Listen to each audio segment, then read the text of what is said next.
La historia de la dinastía Rothschild, tercera parte. Vamos a cubrir en esta tercera parte un periodo de unos 50 años aproximadamente, poquito menos.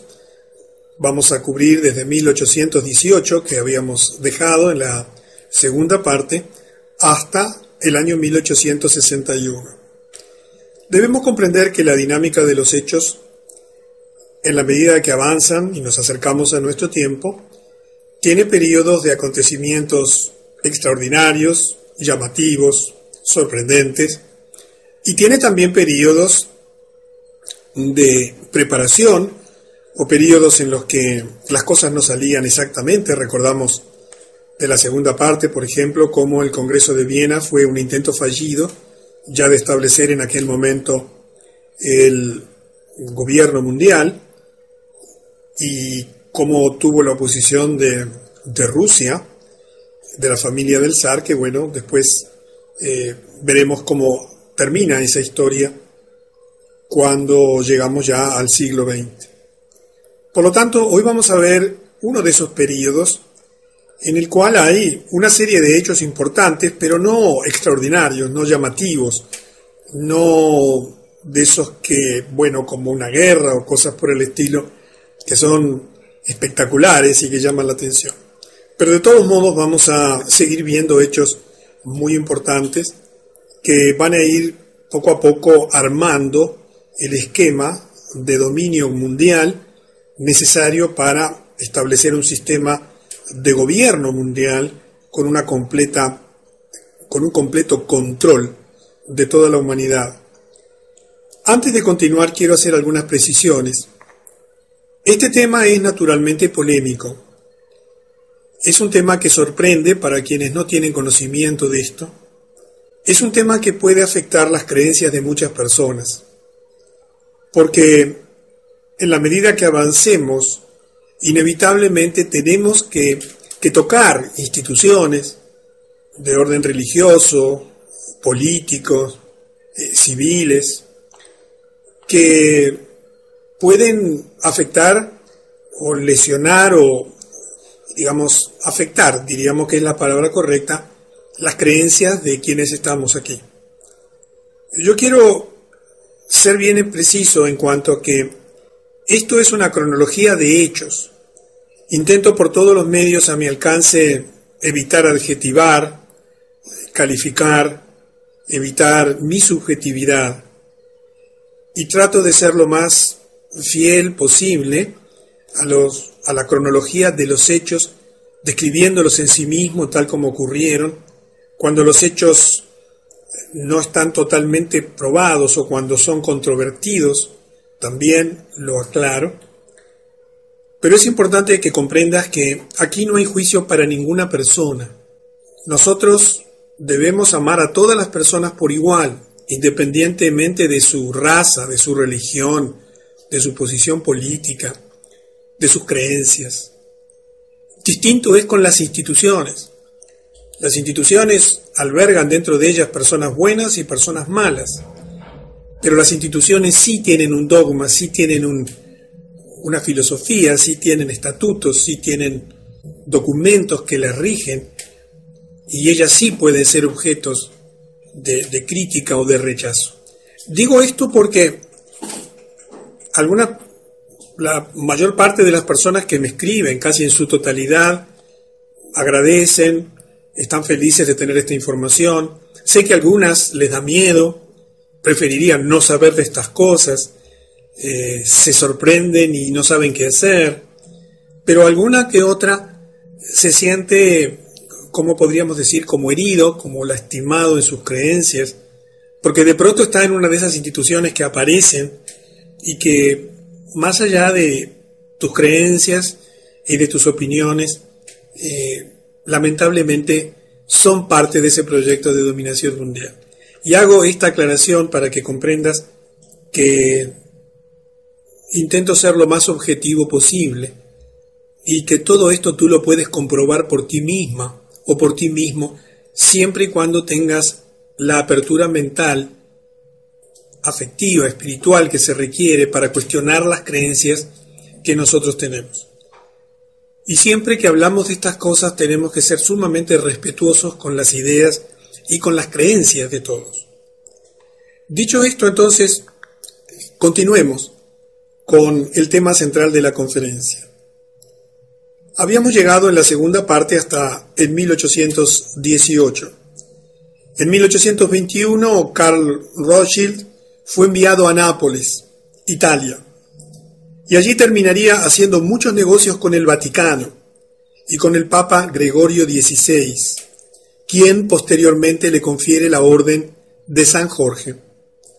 Además, y estos son hechos históricos que tú puedes confirmar, cada vez que el Papa recibía a Kálmán, le daba la mano, en lugar de la habitual costumbre de aquella época de inclinarse para besarle los pies, lo que demuestra el alcance del poder que tenía Kálmán Rothschild sobre el Vaticano.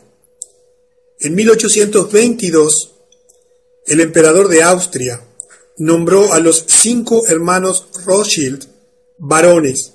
Nathan Meyer Rothschild optó por no aceptar el título. Y en 1823, los Rothschild se hacen cargo de las operaciones financieras de la Iglesia Católica en todo el mundo.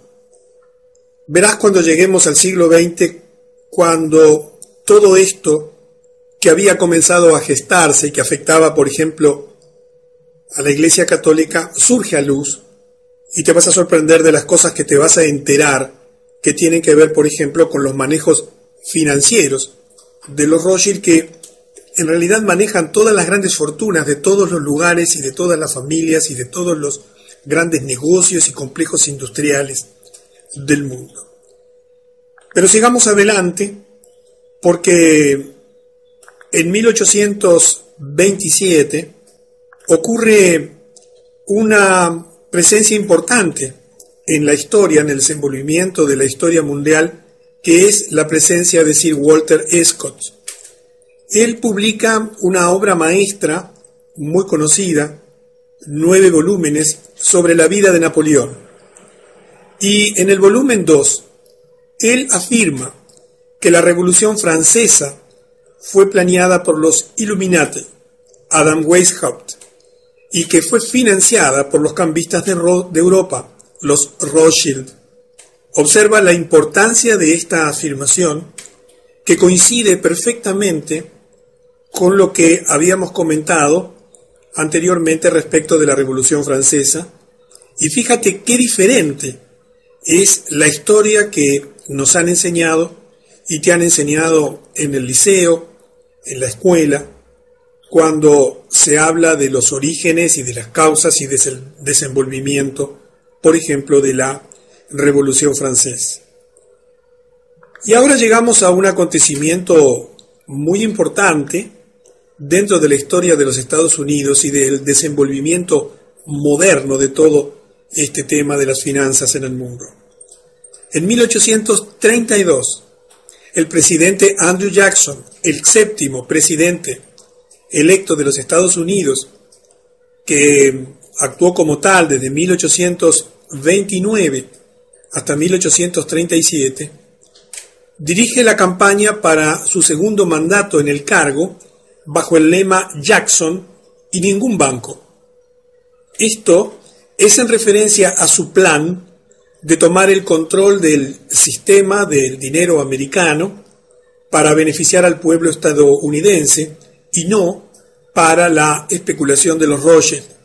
Si tú tienes un billete de $20, la imagen que aparece modernamente allí es justamente la imagen del presidente Jackson, que fue uno de los pocos presidentes a quienes se intentó asesinar y que en todos ellos hay un hilo conductor común, y es el intentar apartarse del manejo financiero que hacían los Rothschild de las finanzas y de la moneda de los Estados Unidos.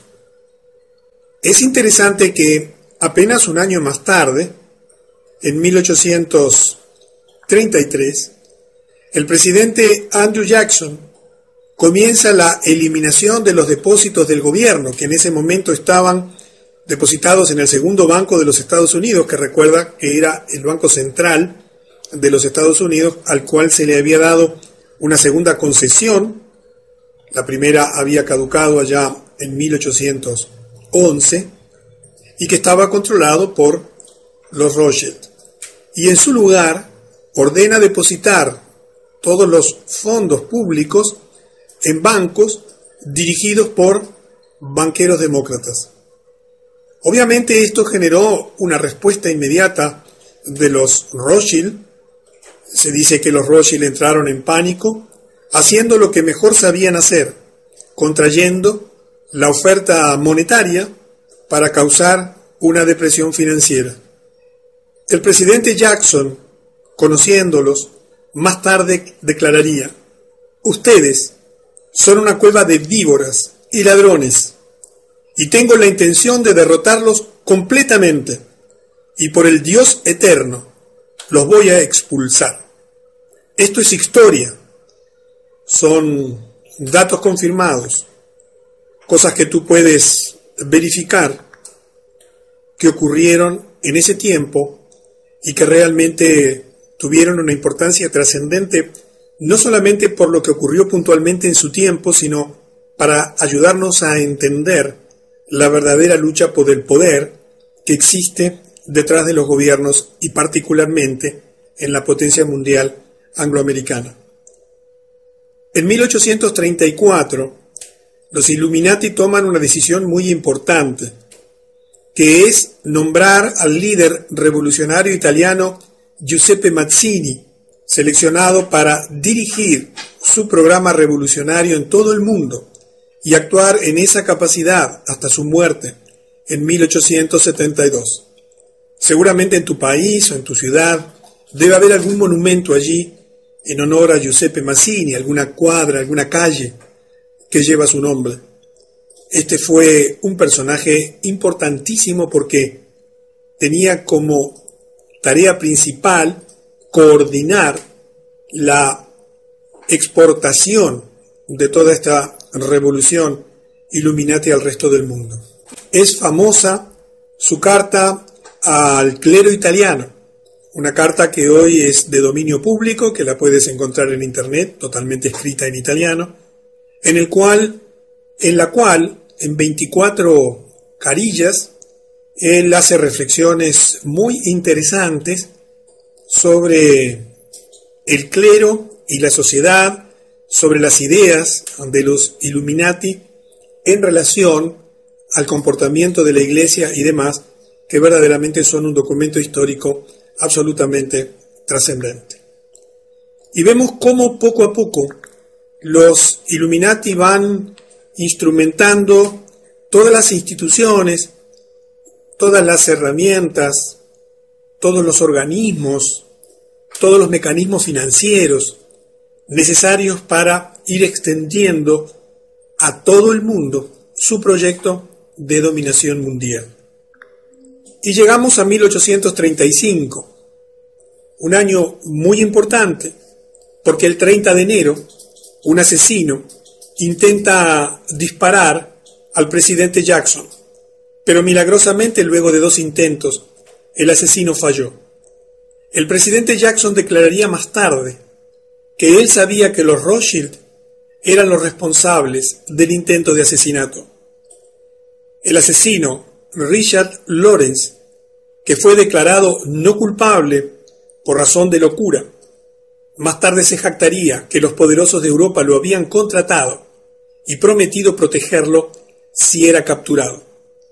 Verás que en esta tercera parte de la dinastía Rothschild terminamos justamente con Abraham Lincoln, el 16º presidente de los Estados Unidos, que sí fue asesinado.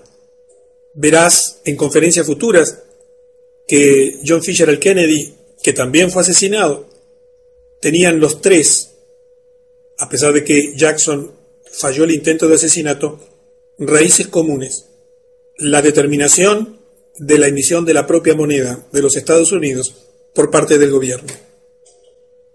En la medida que avanza el tiempo, se va extendiendo la influencia también a las esferas industriales.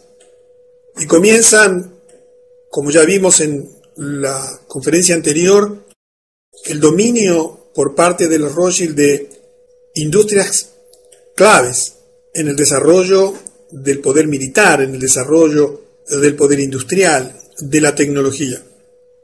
Y así, en ese mismo año, en 1835, los Rothschild adquieren los derechos sobre las minas de azogue de Almadén, en España. En su momento, en esa época, fue la concesión más grande del mundo por parte del Estado a una empresa privada. Y como el mercurio, el azogue es mercurio líquido, se trata de un componente vital en la refinación del oro y de la plata. Esta concesión les dio a los Rothschild un monopolio virtual, un monopolio de hecho en este mercado.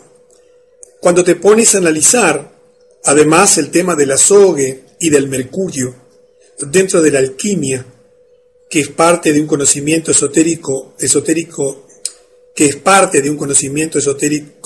oculto, te sorprendes de todo lo que hay detrás del mercurio y del azogue.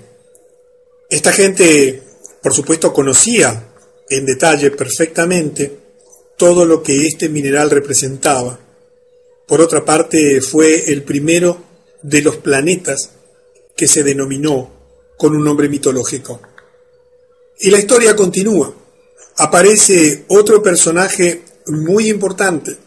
En 1836, después de sus años de lucha contra los Rothschild y su banco central en los Estados Unidos, el presidente Andrew Jackson consigue finalmente expulsar a los Rothschild del Banco Central de los Estados Unidos cuando se les niega la renovación de la concesión que se le había otorgado años antes para el segundo banco. Allí comienza un periodo similar a lo que ocurrió en 1812 cuando el fracaso en el Congreso de Viena. Los Rothschild ya querían tener el control total de la emisión de la moneda en los Estados Unidos. Y demoraron varios años, hasta 1913, cuando fueron capaces finalmente de crear su tercer banco central en los Estados Unidos, la Reserva Federal, que continúa hasta nuestros días. Pero es interesante que en la medida que iban avanzando en su estrategia, frente a cada fracaso aprendían y tomaban acciones y decisiones para no volver a fracasar. Y de ese modo, para garantizar que no se cometerían nuevos errores en el futuro, esta vez pusieron una línea de sangre directa a Jacob Schiff a cargo del proyecto de volver a tomar el control del Banco Central de los Estados Unidos. En ese año muere Nathan Meyer Rothschild y el control de su banco, Rothschild y Sons, Rothschild e hijos, se transmite a su hermano menor, James Meyer Rothschild. Entre los años 1837 y 1841 ocurrieron algunos hechos también significativos. Por ejemplo, en 1837, los Rothschild enviaron a uno de los suyos, a August Belmont, a los Estados Unidos para salvar sus intereses bancarios, derrotados transitoriamente por el presidente Andrew Jackson. En 1840, los Rothschild se convirtieron en los corredores de oro para el Banco de Inglaterra y además instalaron agencias en el extranjero, particularmente en California y en Australia. Y en 1841, el presidente John Tyler, el 10º presidente de los Estados Unidos, que presidió ese país entre 1841 y 1845, vetó la ley para renovar la concesión para el Banco de los Estados Unidos solicitada por los Rothschild. Se dice, y la historia aparentemente así lo prueba, que recibió cientos de cartas en las que se amenazaba con asesinarlo. Y esto es una constante en la historia de los Estados Unidos, esa sórdida lucha por detrás del poder. Porque en realidad, como recuerdas, uno de los Rothschild había declarado: denme el control de la emisión de la moneda de un país y no me importa qué marioneta de turno sea elegida para gobernar. Y el avance en el dominio de la industria y de los conglomerados industriales principales que generan la gran riqueza del mundo continúa.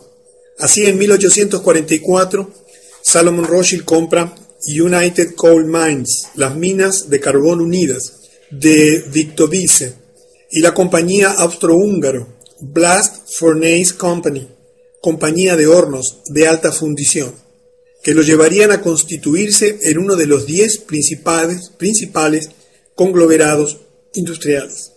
Cuando tengas el panorama completo hasta nuestro tiempo, verás cómo detrás de todo esto hay un plan.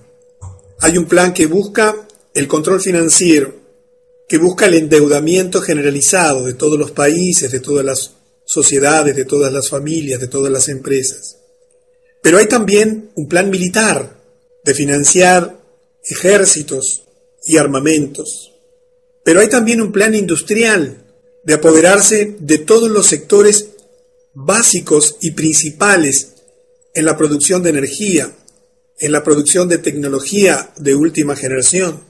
Verás también planes comerciales para apropiarse de la riqueza de todo el mundo, dominando las actividades comerciales de mayor influencia. Verás también planes en relación a la salud de la población, a través de los sistemas de salud del mundo entero, coordinados y dominados desde los centros de poder, modernamente a través de las Naciones Unidas y de la Organización Mundial de la Salud. Planes relativos a la alimentación, controlando absolutamente la producción de alimentos en todo el mundo y concentrándolas. Y te vas a sorprender de las cosas que están ocurriendo en este momento. Te digo esto como un resumen para que entiendas que poco a poco se fue elaborando y perfeccionando el plan. En la medida de que avanzaban los años, los planes se iban perfeccionando porque además las tecnologías y los medios de comunicación que disponían por su enorme capacidad de concentración de capital, les permitiría siempre seguir creando y diversificando planes que en definitiva llevarían al control completo de la humanidad. Y aparece otro personaje muy importante en la historia, que es una personalidad muy conocida, Benjamín Disraeli. Él llegaría a convertirse en 1844 en el primer ministro británico. 2 veces publica Königsberg, en la que caracteriza a Nathan Mayer Rothschild como el señor y maestro de los mercados monetarios del mundo, y por supuesto prácticamente dueño y señor de todo lo demás. Literalmente, con su garantía, sostiene los ingresos de la Italia meridional. Reyes y ministros de todos los países cortejan su consejo y son guiados por sus sugerencias. Benjamín Disraeli era la marioneta, es decir, el primer ministro británico, financiado y puesto en ese lugar de influencia, nada menos que por los propios Rothschild. Y si eso lo miras en lo que está ocurriendo hoy modernamente, también ocurre exactamente en todos los centros de poder principales del mundo. Quienes llegan a gobernar lo hacen justamente por las esferas de influencia que tienen estos banqueros internacionales a través de los mecanismos de financiamiento del poder. Y llegamos a un año en el cual hay una declaración muy importante, el año 1845, en la cual muere el gran patriota americano Andrew Jackson, el 7º presidente de los Estados Unidos. ¿Recuerdas? Antes de su muerte, se le pregunta cuál consideraba su mayor logro como presidente.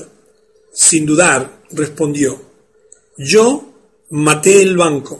Y esto era en referencia al hecho de que había marginado al segundo banco de los Estados Unidos en 1836.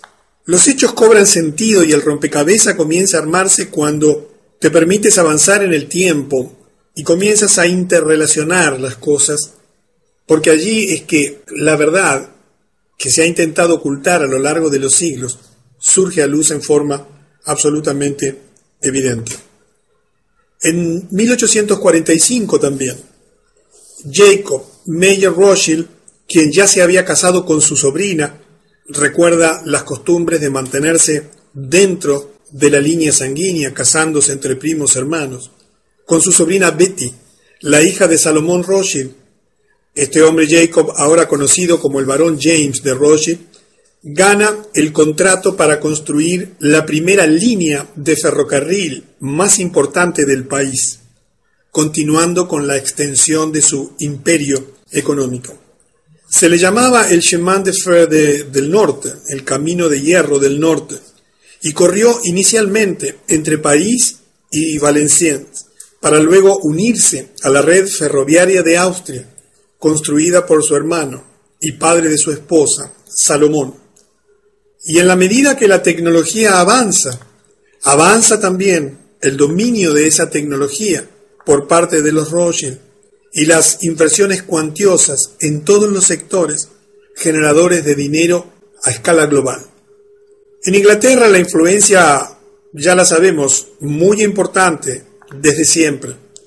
En 1847, Lionel de Rothschild, ahora casado con la hija de su tío, Kalman Rothschild, es elegido como parlamentario por la ciudad de Londres, y allí tienes una imagen que ilustra el momento que ingresa para el juramento de rigor.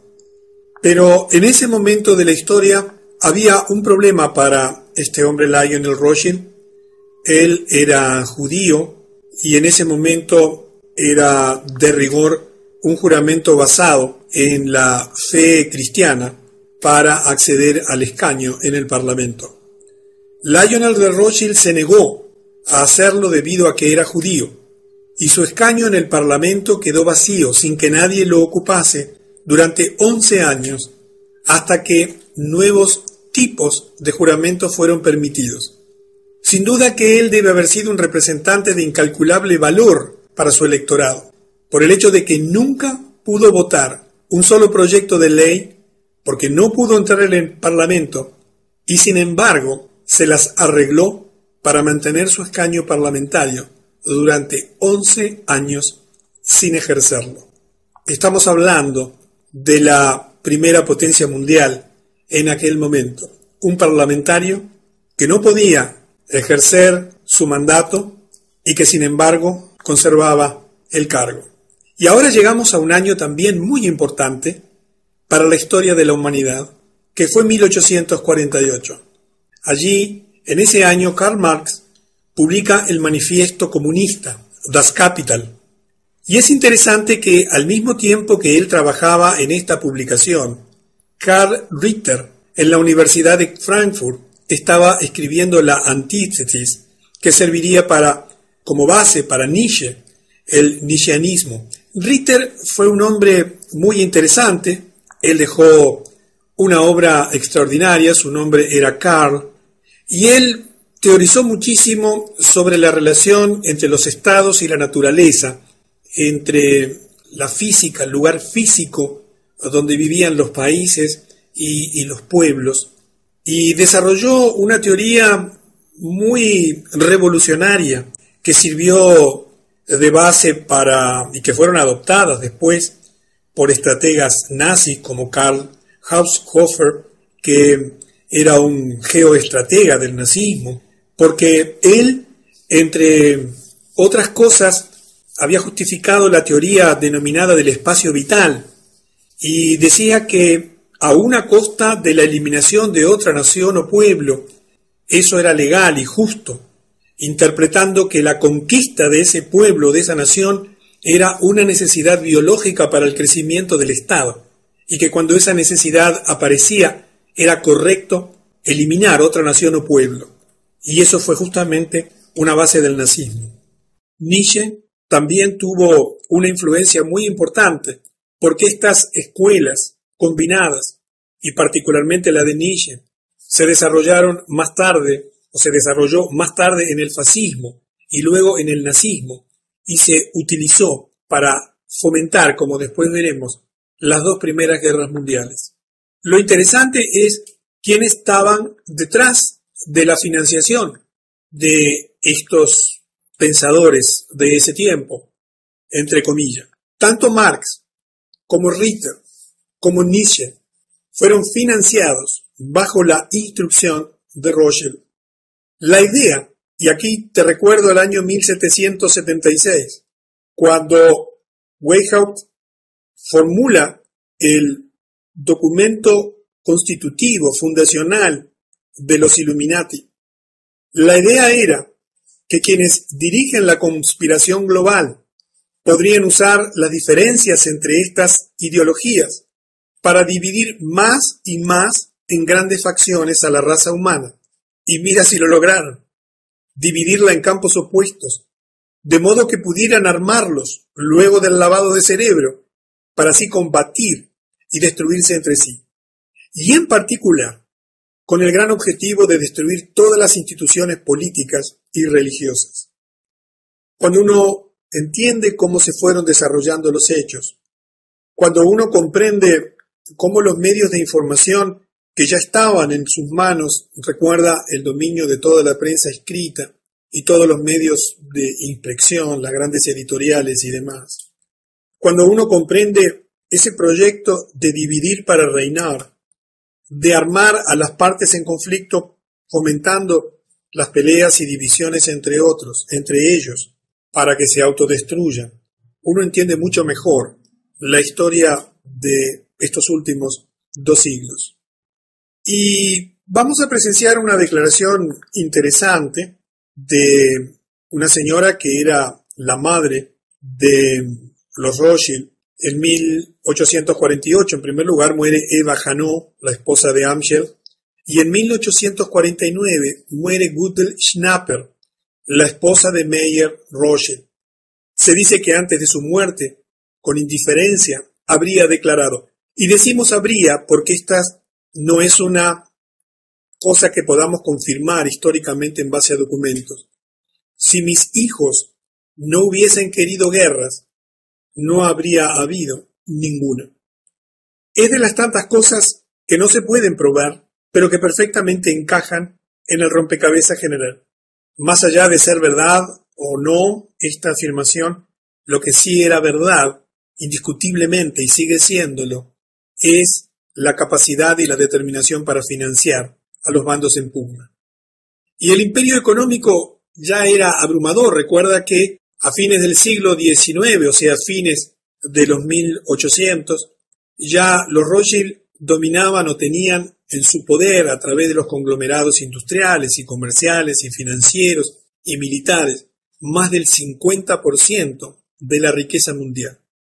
Y comienza una costumbre que se extendió hasta nuestro tiempo, la construcción de grandes mansiones, denominadas casas solariegas, pequeños castillos. En esa década de 1850 comenzó esas construcciones como demostración de poder, y fue en la zona de Ventmoor, por ejemplo, en Inglaterra, en la zona de las Ferrières, en Francia. Aquí tenemos un ejemplo de un pequeño castillo, el Waddesdon Manor, propiedad de uno de los Rothschild, que hoy fue donado por parte de los Rothschild al gobierno inglés en el sur de Inglaterra, pero que es administrado por la familia Rothschild. Estas construcciones de casas solariegas se extenderían en todo el mundo, todas ellas llenas de obras de arte de incalculable valor. Se dice que James Rothschild en Francia, poseía una fortuna de 600 millones de francos, que en ese momento era unos 150 millones de francos, mayor que todos los otros banqueros de Francia juntos. Como verás, es un periodo de crecimiento comercial e industrial, además del crecimiento financiero. Los Rothschild comprendían claramente que para poder llegar al control completo de los gobiernos y de la humanidad, necesitaban extender al máximo posible el control de todas las actividades humanas principales. En 1852, Rothschild e hijos comienza el refinamiento del oro y la plata para la Casa de la Moneda Real y el Banco de Inglaterra, y también para otros clientes internacionales. En 1853, Nathaniel de Rothschild, el yerno de Jacob, Santiago, no James, compra el Chateau Brand Mouton, el viñedo Burdeos de Mouton y cambia su nombre a Chateau Mouton Rothschild, siendo hoy una bodega de reconocido prestigio a nivel mundial, inmensamente rica. En 1854 y 55 mueren varios integrantes de la familia Rothschild y recuerda que quienes heredaban eran los hijos menores, varones, de la familia que quedaban a cargo de la responsabilidad de los negocios heredados. Y recuerda también que las mujeres eran muy importantes porque la herencia judía se transmite a través de la mujer. Y llegamos a el 1858, donde Lionel de Rothschild, recuerdas que había quedado imposibilitado de acceder al escaño en el Parlamento inglés por negarse correctamente, de acuerdo a su fe religiosa, a hacer un juramento sobre una fe de otra religión. Finalmente toma su escaño en el Parlamento, cuando la obligación de prestar juramento en la verdadera fe de un cristiano es ampliado para incluir otros juramentos habilitantes. Se convierte así en el primer miembro judío del Parlamento británico. Era necesario tener el control o la influencia también en los ambientes políticos principales. Y vamos acercándonos al final de esta tercera presentación. Estamos llegando a un acontecimiento también muy importante en la historia de los Estados Unidos. En 1861, el presidente Abraham Lincoln, el 16º presidente de los Estados Unidos, desde 1860 hasta su asesinato 5 años más tarde, en 1865, se acerca a los grandes bancos de Nueva York para tratar de obtener préstamos en apoyo a la guerra civil de Norteamérica, que en aquel momento estaba desgarrando la nación. En tanto que estos grandes bancos, estaban bajo la fuerte influencia de los Rothschild, le ofrecen un trato que sabían que él no podía aceptar, un interés del 24 al 36% sobre todo el dinero depositado. Lincoln se enoja por el alto nivel de interés, por lo que imprime su propio dinero. Allí tienes 2 ejemplos de las notas de deuda de dinero que se habían impreso en aquel momento. E informa al público que se trata de ahora en más de una moneda de curso legal, aplicable también para el pago de deudas públicas como privadas. Y comienza entonces una puja por el control financiero de la nación. Y aparece otro presidente que se opone tenazmente al poder que los Rothschild pretendían ejercer. Y todos sabemos cómo terminó.